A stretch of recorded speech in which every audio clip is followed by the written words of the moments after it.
প্রশ্ন করতে পারেন, হুজুর এই পৃথিবীকে অন্ধকার গহীন এই কথা বললেন কেন, এর সাথে তুলনা করলেন কেন? আমরা প্রত্যেকেই জানি মিথ্যা কথা বলা যায় না, মিথ্যা বলা গুনাহ, জুলুম করা যায় না, জুলুম করা গুনাহ, কোন রকমের পাপাচারে লিপ্ত হওয়া যায় না, সুদ খাওয়া যায় না, ঘুষ খাওয়া যায় না, নাকি যায়? আমাদের সমাজে ঘুষখোর আছে, সুদখোর আছে। তো এই পৃথিবীর মধ্যে সুদের গুনাহ আছে, ঘুষের গুনাহ আছে, জিনার গুনাহ আছে, এমন কোন গুনাহ নাই যা এই পৃথিবীতে হয় না। আমাদের চোখের গুনাহ হয়, হাতের গুনাহ হয়, আমাদের চলনে গুনাহ, আমাদের দিলে গুনাহ, দিমাগে গুনাহ, হাটে গুনাহ, বাজারে গুনাহ, সব জায়গায় গুনাহ, গুনাহে ভরপুর। আল্লাহর নবী সাল্লাল্লাহু আলাইহি ওয়াসাল্লাম হাদিসের মধ্যে বলছেন, আল ইসমু যুলমুন, পৃথিবীর যত গুনাহ আছে সমস্ত গুনাহ অন্ধকার, সমস্ত গুনাহ অন্ধকার। তো এই পৃথিবীতে যেহেতু সব সময় গুনাহ হয়, সব সময় গুনাহ চলে, যার কারণে আমি এই পৃথিবীকে অন্ধকার গহীন একটা কূপের সঙ্গে তুলনা করেছি। তাহলে যদি আমার ভূমিকা বুঝে থাকেন, তাহলে বলেন আমাদের বাবার বাসা কোথায়? সেই সূত্রে আমরা যেহেতু আমাদের পিতার সন্তান, আমাদের বাসা কোথায়? জান্নাতে। আর ওই যে কূপের কথা বলেছিলাম, তো কূপের মধ্যে দুইটা জিনিসের প্রয়োজন, একটা হচ্ছে শক্তিশালী একটা রশি, আর দ্বিতীয় হচ্ছে কূপের উপরে একটা মানুষ, কি শক্তিশালী একটা মানুষ।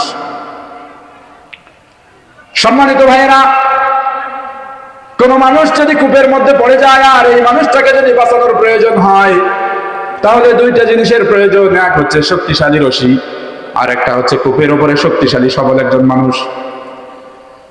কূপের উপরের মানুষটা যদি শক্তিশালী হয়, আর কূপের মধ্যে যে রশিটা নিক্ষেপ করা হয়েছে, যে রশিটা ফেলিয়ে দেওয়া হয়েছে, এই রশিটা যদি দুর্বল হয়, তাহলে কূপের মধ্যে যেই মানুষটা পড়েছে, এই মানুষটা যদি রশি ধরে ওঠার জন্য টান দেয়, তাহলে রশিটা সেরে কূপের মধ্যে পড়বে কি পড়বে না? কূপের মধ্যে পড়বে না।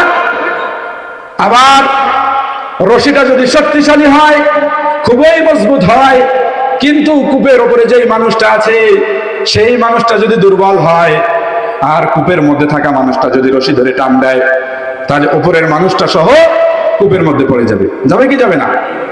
তাহলে কূপ থেকে সেই মানুষটাকে বাঁচতে হলে শক্তিশালী একটা রশির প্রয়োজন, আবার কূপের উপরে যেই মানুষটা আছে তারও কিসের প্রয়োজন? শক্তিশালীর প্রয়োজন। আল্লাহ পাক রব্বুল আলামিন সাইয়েদনা হযরত আদম আলাইহিস সালাতু ওয়াস সালামকে সেই জান্নাত থেকে পৃথিবী নামক অন্ধকার কূপের মধ্যে নিক্ষেপ করে আল্লাহ পাক জানিয়ে দিলেন, আদম তুমি চিন্তা করো না, তুমি ভয় পেও না, আমি তোমাকে কূপের মধ্যে নিক্ষেপ করে ক্ষান্ত হয় নাই, বরঞ্চ আমি তোমাকে এই দুনিয়া নামক গুনাহমুক্ত, এই দুনিয়া নামক বিশাল অন্ধকার কূপ থেকে বাঁচানোর জন্য আমি রব্বুল আলামিন তোমাকে কুরআন নামক একটা রশি দুনিয়ার মধ্যে দান করে দিয়েছি। কি রশি দান করছেন? কুরআন নামক রশি। আল্লাহ পাক রব্বুল আলামিন জানিয়ে দিলেন, আদম আমি তোমাকে পৃথিবীতে নিক্ষেপ করেই ক্ষান্ত হয় নাই, বরঞ্চ সেই দুনিয়া নামক কূপ থেকে তুমি যদি বাঁচতে চাও, তো যেমনি ভাবে একটা কূপ থেকে একটা মানুষকে একটা শক্তিশালী রশি উপরে টেনে উঠাতে পারে, ঠিক তেমনি ভাবে এই কোরআন নামক রশি আমি আল্লাহ পাক রব্বুল আলামিন তোমাকে সহ দুনিয়ার সমস্ত মানুষকে দান করেছি। তারা যদি এই কোরআনকে ঠিক মতো আঁকড়ে ধরতে পারে, তাহলে আমি আল্লাহ পাক রব্বুল আলামিন সেই রশিটা ধরে, কোরআন নামক রশিটা ধরে এমন জোরে একটা টান মারবো, যে টানের কারণে তারা সবাই জান্নাত নামক তাদের যে বাবার বাসা জান্নাতের মধ্যে তারা সকলেই এসে প্রবেশ করবে। জোরে বলেন না সুবহানাল্লাহ। কোথায় প্রবেশ করবে? জান্নাতের মধ্যে। সম্মানিত ভাইরা, যেহেতু রশির কথা এসে গেল, রশির ব্যাপারে আল্লাহ পাক রব্বুল আলামিন কোরআনের মধ্যে বলছেন, ওয়াতাসিমু বিহাবলিল্লাহি জামিআন ওয়া লা তাফাররাকু। আল্লাহ পাক রব্বুল আলামিন বলছেন, তোমরা সকলেই একটা রশিকে শক্তভাবে আঁকড়ে ধরো। কয় রশিকে আঁকড়ে ধরতে বলছেন? সবাই বলেন কয় রশি? আল্লাহ পাক রব্বুল আলামিন বললেন, ওয়াতাসিমু বিহাবলিল্লাহি জামিআন ওয়া লা তাফাররাকু। হে দুনিয়ার মানুষ, তোমরা বহু সংখ্যক রশি আঁকড়ে ধরো না, তোমরা একমাত্র আল্লাহ পাক রব্বুল আলামিনের একটা রশিকে আঁকড়ে ধরো। কয় রশি? এক রশি। হাবলুন শব্দের অর্থ এক রশি, কিন্তু বর্তমান সময় আমরা দেখতে পারি আমরা এক রশি আঁকড়ে ধরি না, এক রশি আমরা আঁকড়ে ধরি না। আমরা অনেকে আছি যারা দুই রশি আঁকড়ে ধরি, আবার অনেকে আছি যারা আমরা তিন রশি আঁকড়ে ধরি। আবার আমাদের সমাজে এমনও মানুষ আছে যারা 8 রশি আঁকড়ে ধরে। কথা বলেন ঠিক কিনা? 8 রশি নাই আমাদের এই সমাজে? 8 রশি নাই। বর্তমান সমাজটা এমন এক সমাজে পরিণত হয়ে গেছে যেখানে সামান্য মানুষের কাছে 5 টাকার মূল্য আছে, কিন্তু মানুষের ইমানের কোনো মূল্য নাই। বাংলার জমিনে এই মাজার পূজারীরা, এই 8 রশি বিদাতিরা, তারা মানুষের ইমান হরণ করতে করতে এমন এক পর্যায়ে নিয়ে গেছে যে মাজারগুলোতে মানুষের ইমান হরণ করার পায় তারা চলছে। কথা বলেন ঠিক কিনা? প্রত্যেকটা সময় মানুষের ইমান হরণ করার মতো সর্বদা চক্রান্ত চালাচ্ছে। কিভাবে মানুষের ইমান হরণ করা যায়? এই জন্য কেউ কখনো 8 রশির পাল্লায় পড়বেন না। রাজার বাড়ি, মাইজ ভান্ডারি, দেওয়ানবাড়ি, যত বাড়ি আছে এদের বাজারে, এদের পাল্লায় কখনো পড়বেন না। সম্মানিত ভাইরা, একটা মানুষ যখন ডাকাতের কবলে পড়ে, ডাকাত তার কাছ থেকে তার টাকা পয়সা ছিনিয়ে নেয়, তার হয়তোবা জীবন হানি করে।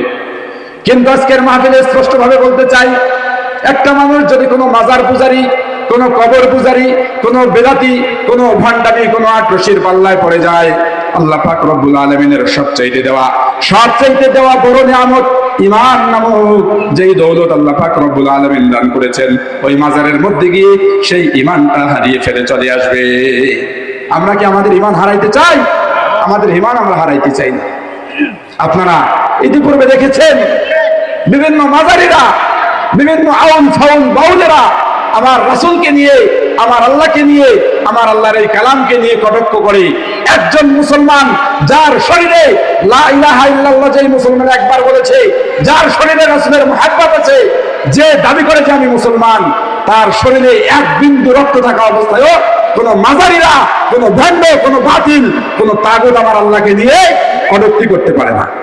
কটূক্তি করতে পারে? আমরা কাউকে আল্লাহকে নিয়ে, রাসূলকে নিয়ে কটূক্তি করার সুযোগ দেব না। তো আল্লাহ পাক রব্বুল আলামিন কোরআনের মধ্যে বলছেন যে ওয়াতাসিমু বিহাবলিল্লাহ, হাবলুন, হাবলুন শব্দ এসেই যে কথা বললাম, তো আল্লাহ পাক কয় রশি আঁকড়িয়ে ধরতে বলছেন? 1 রশি আঁকড়িয়ে ধরতে বলছেন। সম্মানিত ভাইয়েরা, মুফাসসিরিনে কেরাম এই হাবলুন শব্দের অনেকগুলো তাফসীর করেছেন, অনেকগুলো ব্যাখ্যা করেছেন। তার মধ্য থেকে অত্যন্ত সহজ 2টা তাফসীর আমি আপনাদের সামনে করতে চাই।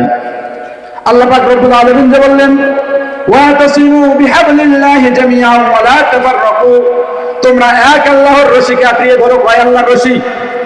এক আল্লাহর রশিকে আঁকড়িয়ে ধরো। এখানে রশি শব্দের একটা তাফসীর হচ্ছে, সবাই আমার সাথে পড়েন, লা ইলাহা ইল্লাল্লাহু মুহাম্মাদুর রাসূলুল্লাহ। মুফাসসিরিনে কেরাম হাবলুন শব্দের 1 নম্বর ব্যাখ্যা করেছেন। হাবলুন শব্দের অর্থ হচ্ছে লা ইলাহা ইল্লাল্লাহ মুহাম্মাদুর রাসূলুল্লাহ। হাবলুন শব্দের দ্বিতীয় ব্যাখ্যা করেছেন মুফাসসিরিনে কেরাম আল কুরআন কিতাবুল্লাহ। দ্বিতীয় নাম্বার যেই ব্যাখ্যা করেছেন হাবলুন শব্দের, তার অর্থ হচ্ছে কোরআন।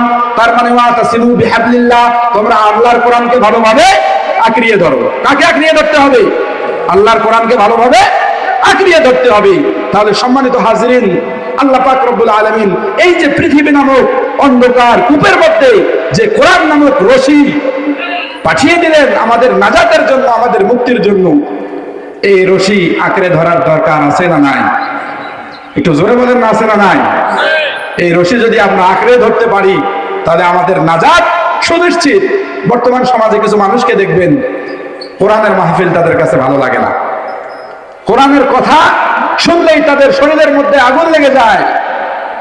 কোরআনের কথা ভালো লাগে না, হুজুরদেরকে দেখলে ভালো লাগে না, তাফসীরুল কোরআন মাহফিল ভালো লাগে না, নামাজ ভালো লাগে না। এরা বাংলার জমিনে শয়তানের এজেন্ডা বাস্তবায়ন করার জন্য পায়তারা চালাচ্ছে। জোরে বলেন ঠিক কিনা? যাদেরকে দেখবেন যারা কোরআনের মাহফিলে বাধা দেয়, যারা কোরআনের মঞ্চে এসে অ্যাটাক মারে, যারা কোরআনের কথাগুলো রুদ্ধ করে দেওয়ার জন্য নানাভাবে পায়তারা করে, আপনি স্পষ্টভাবে বুঝবেন এরা বাংলার জমিনে ফেরাউনি শাসন কায়েম করতে চায়। কথা বলেন ঠিক কিনা? কিন্তু এই বাংলার জমিনে ফেরাউনি শাসন কায়েম হতে দেওয়া যাবে? সেই দিন শেষ হয়ে গেছে 5 আগস্টের পরে। কি বলেন?